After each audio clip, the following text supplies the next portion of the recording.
ብርሃን ስለ መድኃኒዓለም ወይ ሰልዬ ገና ጧት እኮ ነው ምንም አልሰራሁም።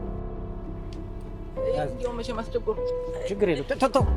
ቶ በል አሁን ሂድና ፍጠን ለሚስት ድረስላት።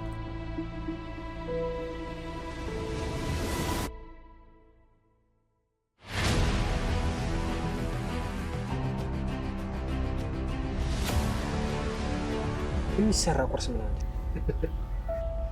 እኔ እኮ በጣም ነው የሚገርመኝ። ሰው ሁሉ ከቤቱ አይበላም እንዴ?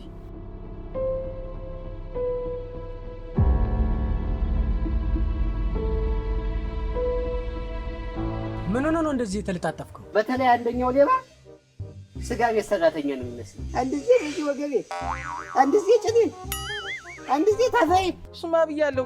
እንዲያው ምናልባሽ ብር ያስፈልገኝ እንደሆን ብዬ እኮ ነው። ነገር ግን ላገኘው ሁሉ ዝም ብለህ ገንዘብን እየሰራ እድገትም አይኖርም። እውነቱን ነው። እዚህ ለመጣ ሁሉ መስጠት አይጠበቅብህ። ከቅድም ጀምሮ በጣም ነው የተመቸኝ። በእውነት ነው የምልሽ። ይኸው ማማ ትሙት እያልኩ በእውነት በጣም ነው የተመቸኝ። እሱ እኮ ሱሰኛ ነው። ለምን ሰጣኸው? ከጓደኛ በላይ ያው ትዳር ይባረክ። ኃጢአትና ሳንቲም ቀስ እያለ ነው የሚጠራቀመው ሲባል አልሰማህም?